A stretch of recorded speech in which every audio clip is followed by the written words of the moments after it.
आइए बच्चों, आज फिर हम लोग देखते हैं नेवी, एयरफोर्स, एनडीए के फिजिक्स के कुछ इंपॉर्टेंट क्वेश्चन। ठीक है, तो ज़्यादा इसमें न्यूमेरिकल के लिए आज मैं काम कर रहा हूँ। ठीक है, कुछ लोगों की काम कहना था कि न्यूमेरिकल थोड़ा बताइए, तो ठीक है न्यूमेरिकल में बताया जा रहा है। ठीक है, तो आइए देखते हैं हम लोग पहला क्वेश्चन। ठीक है, तो आइए कह रहा है कि एक इलेक्ट्रॉन को 5 वोल्ट के विभवांतर से त्वरित किया गया, तो इलेक्ट्रॉन द्वारा अर्जित ऊर्जा क्या होगी, ये क्वेश्चन आपसे पूछा है। बाबू आप लोगों को पढ़ा चुका हूं मैं।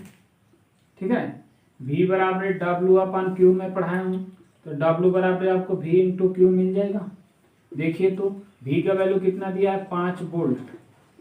अब कब Q आवेश कितना दिया, एगो इलेक्ट्रॉन की बात कर रहा है, तो एक इलेक्ट्रॉन, तो आपको क्या मिल जाएगा, 5 इलेक्ट्रॉन वोल्ट मिलेगा कि नहीं मिलेगा। ऑप्शन नंबर बी आपका क्या हो जाएगा, करेक्ट हो जाएगा। देखिए बाबू आते हैं क्वेश्चन नंबर 2 को देखते हैं। ठीक है, कह रहा है कि वैद्युत क्षेत्र E बराबर है यदि 0 है, तीव्रता वाले एक वैद्युत क्षेत्र में विभव को दूरी r के साथ परिवर्तन क्या होता है। तो आज से याद रखिएगा, ओनली अगर विभव की बात करता है तो ठीक है, विभव आपका क्या होता है बाबू, विभव आपका अनुपाती होता है 1/r के। लेकिन जब 0 वैद्युत क्षेत्र में बात करें, किसमें, 0 वैद्युत क्षेत्र में बात करें, तो विभव आपका अनुपाती हो जाता है किसके, आर के। यानी कि ऑप्शन नंबर सी हमारा क्या हो जाएगा, करेक्ट हो जाएगा। आइए बाबू क्वेश्चन नंबर 3 देखते हैं, और ये क्वेश्चन को एयरफोर्स में पूछ रखा है। ठीक है, तो आइए देख लेते हैं।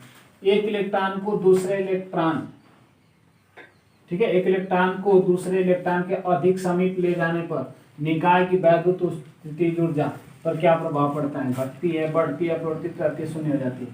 मैंने आप लोगों को बता भी चुका है कि कोई भी दो आवेशित हो और दो आवेशित को समीप ले जाने में ज्यादा कार्य करना पड़ता है। क्या करना पड़ता है, ज्यादा, कुछ न कुछ कार्य करोगे, ज्यादा ही कार्य करोगे पजरे ले जाने के लिए। अगर दोनों प्लस प्लस होते तो एक दूसरे से ज्यादा दूर भागते तो और आपको कार्य करना पड़ता, माइनस माइनस होते तो तभी भी एक दूसरे को प्रतिकर से करते और ज्यादा कार्य करना पड़ता। यानी कि कार्य हम ज्यादा करेंगे, यानी कि हमारे जब ज्यादा कार्य हो तो वही कार्य तो स्थितिज ऊर्जा में वापस संचित होता है। जब कार्य को हटा लेते हैं तो वही हमारा क्या हो जाएगा, स्थितिज ऊर्जा का मान क्या हो जाएगा बाबू। तब इससे स्पष्ट हो गया कि आपका मान क्या हो जाएगा, बढ़ जाएगा। क्या होता है, बढ़ता है। आइए क्वेश्चन देख लेते हैं बाबू। 4 नंबर, दूरी r पर रखे दो वैद्युत ध्रुवों के बीच लगने वाला बल अनुपाती। तो पहला r² के, r घाते -2 के, r के घाते 4 के, r घाते -8 के। कुछ बच्चे क्या होते हैं कि इसी को दोनों में से कोई एक मार के चले आते हैं। लेकिन बाबू ध्यान रखना कि जब r दूरी पर दो वैद्युत ध्रुवों के बीच की बल बात करें, दो वैद्युत ध्रुव है यहाँ पर, ठीक है, दो आवेशित चीज नहीं, एक दो आवेशित चीज के बल के बीच में बात करें। दो आवेशों के बीच कूलाम का नियम होता था जो 1/r³ के अनुपाती होता था। तो यहाँ पर वो r के घाते -q के अनुपाती हो जाता है, ये वाला बल। लेकिन ये बल ना पूछ के हम दो ध्रुवों, दो वैद्युत ध्रुवियों की बात पूछ रहा है। ठीक है, बात समझ में आ रहा है कि नहीं।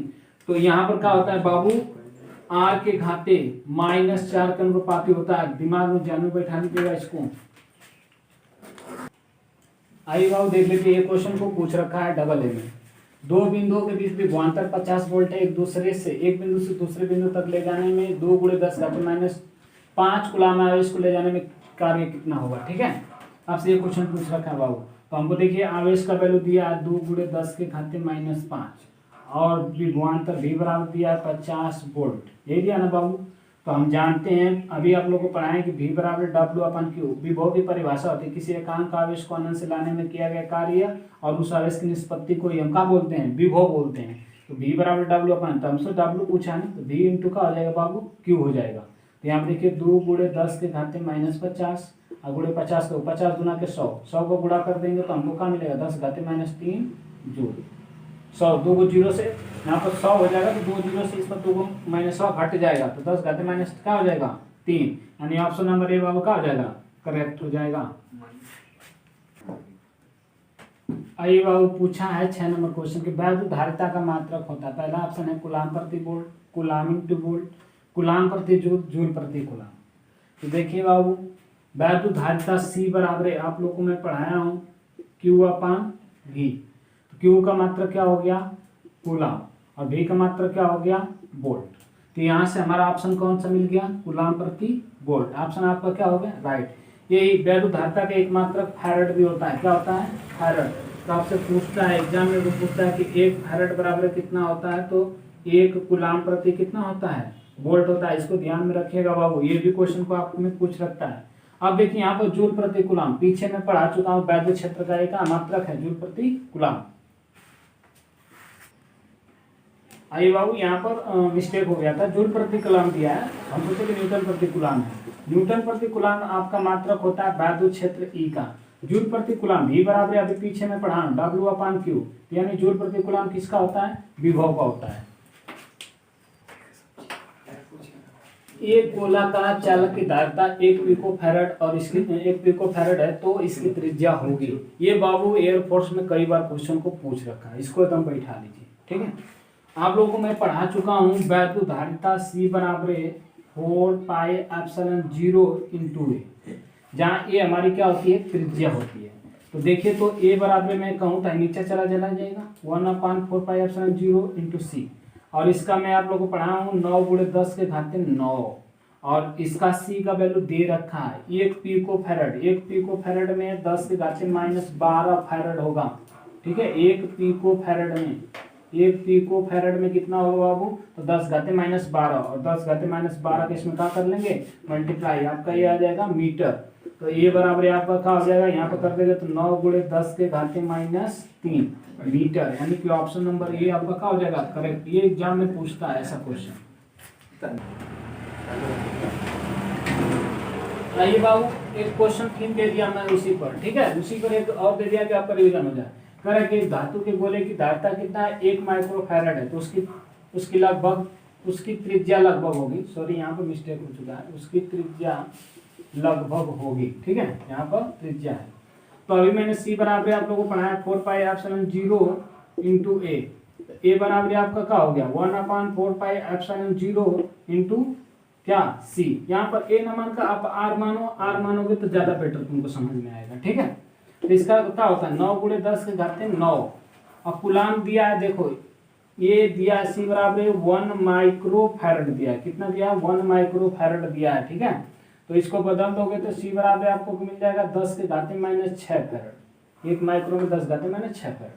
यहाँ पर गुणा कर देंगे 10⁻6 फैरड का, तो आपको मिलेगा 9 × 10⁻3 और 10⁻3 मीटर में आएगा। इसको आप चाहोगे तो 9 किमी भी लिख सकते हो। तो देखिए ऑप्शन में कहीं मिल रहा है 9 किमी, तो आप 9 किमी को क्या कर दोगे बाबू, उड़ा दोगे। आइए बाबू क्वेश्चन देख लेते हैं। देखिए ऐसे एक क्वेश्चन दिया था, ठीक है, एयरफोर्स में दिया था, लड़के ने सब लोग का बताया कि सही संधारित्र का क्वेश्चन दिया, ऐसे फिगर बनाकर। देखिए यहाँ पर आपको फिगर दिखाई दे रहा होगा बाबू, तो इसमें दिखाई दे रहा होगा कि 2 माइक्रो किसमें है, श्रेणी क्रम में। तो श्रेणी क्रम में तुल्य धारिता 1/C होता है, 1/C1 1/C2 होता है बाबू। यही गलती करके आते हैं, ये सोचते हैं कि श्रेणी क्रम में आप तुरंत जोड़ देते हैं। श्रेणी क्रम का मैंने ये प्रूफ करवाया आप लोगों को फार्मूला धारिता में, तो 1/2 कर दोगे तो यहाँ पे 1/C बराबर 2/2 मिलेगा। यहाँ देखो हल कर दोगे, यहाँ पे एलसीएम 2 लोगे, ऊपर 2 हो जाएगा, कटा दोगे तो 1 माइक्रोफैरड होगा, यानी C बराबर आपको क्या मिल जाएगा 1 माइक्रोफैरड। ये दोनों जुड़ के क्या हो गए 1 माइक्रोफैरड। अब ये 1 हो गया, ये जुड़ के 1 बन गया और 3 ये है, ठीक है। तो अब हमको फिर निकालना होगा तुल्य, ये दोनों किसमें हो गए समांतर में, तो 1 का +3 को जोड़ देंगे। समांतर के लिए मैं धारिता C बराबर C1 + C2 + C3 में पढ़ाया हूँ आप लोगों को, तो क्या हो जाएगा समांतर के लिए, समांतर में दोनों जोड़कर हम किए तो 1 आया है, ये का है 1 माइक्रोफैरड, 1 माइक्रोफैरड और 3 माइक्रोफैरड किसमें हो गया समांतर क्रम में।